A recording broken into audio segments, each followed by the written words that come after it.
అలియే Cheediga bypass రోడ్డులో ఈ ఘటన జరిగింది. గాయపడిన వారు జీజీహెచ్కు తరలించారు.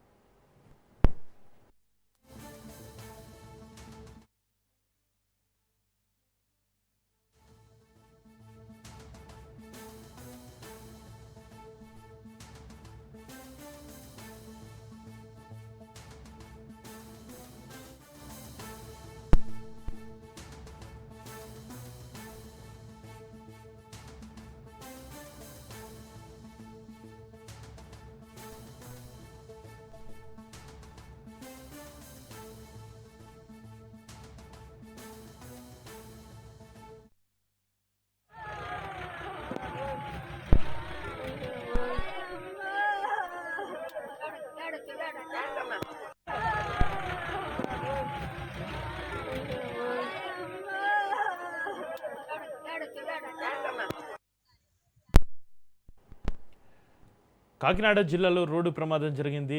రోడ్డుపై ఆరబోసిన ధాన్యం తిరిగిస్తున్న రైతులపైకి లారీ దూసుకెళ్లింది. ఈ ప్రమాదంలో 4 మృతి చెందగా 2కి గాలయ్యాయి. చీడిగ బైపాస్ రోడ్డులో ఈ ఘటన జరిగింది. గాయపడిన వారిని జీజీహెచ్కు తరలించారు. ఇక ఈ రోడ్డు ప్రమాదానికి సంబంధించి మరింత సమాచారాన్ని మా ప్రతినిధి సిద్ధు ఫోన్లైన్ అందిస్తారు. సిద్ధు, చక్రి కాకినాడ రోడ్ల మండలం చీడిగ బైపాస్ రోడ్లో ఘోర రోడ్డు ప్రమాదం చోటు చేసుకుని చెప్పొచ్చు. అయితే ఈ రోజు ఉదయం ఏదైతే ఉపాధి హామీ పనులకు నిమిత్తం మహిళలు అయితే రోడ్డు దాటుతుండగా ఒక్కసారిగా లారీ ఢీకొందని చెప్పొచ్చు. రోడ్డుపై ఆరబోసిన దాన్ని తిరిగేస్తున్న 6 రైతు కూలీలపైకి దూసుకెళ్ళిన లారీ అయితే స్పాట్ లోనే 4 మృతి చెందగా ఒక పురుషుడు మృతి చెందాడు. అయితే చీడిగ గ్రామానికి చెందినగా వీళ్ళ గుర్తింపు చెందారు. అయితే 2 పరిస్థితి విషయంగా ఉందని చెప్పారు. అయితే మొత్తం ఈ ప్రమాదంలో 4 మహిళలు చనిపోవడం, ఇంకో 2 మహిళలు, మొత్తం 6 మహిళలు ఉన్నట్టుగా సమాచారం ఉంది. అయితే గాయపడిన వాళ్ళ పరిస్థితి కాకినాడ ఏదైతే జీహెచ్ ఉందో జీహెచ్ తరలించే ప్రయత్నం చేశారో అక్కడ పోలీసులు చేరుకుని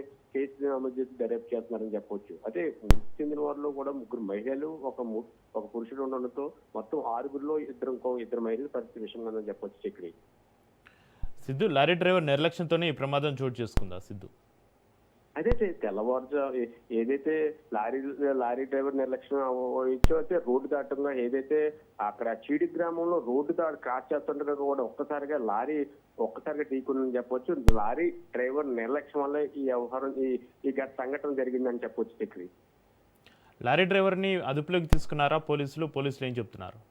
తాజా పరిస్థితి ఏంటంటే లారీ డ్రైవర్ ని ఇంకా అదుపులో తీసుకున్నట్టు అయితే సమాచారం లేదు. చక్రి, అయితే మహిళలు అక్కడైతే పోలీసులు చేరుకుని మహిళలు ఎవరైతే చనిపోయారో మృతదేహాలను పోస్ట్ మార్టం నిమిత్తం కాకినాడ జీహెచ్ తరలిస్తున్నారు. ఇతర పరిస్థితులు కూడా విషమంగా ఉండడంతో వాళ్ళని కాకినాడ జీహెచ్ తరలించే ప్రయత్నం చేస్తారు. అయితే పోలీసులు కేసు కట్టి అక్కడ ఉన్న స్థానికులు అడిగి మరింత సమాచారం కేసు దర్యాప్తు చేస్తున్నారు చెప్పొచ్చు. Chakri, right, thank you Siddhu.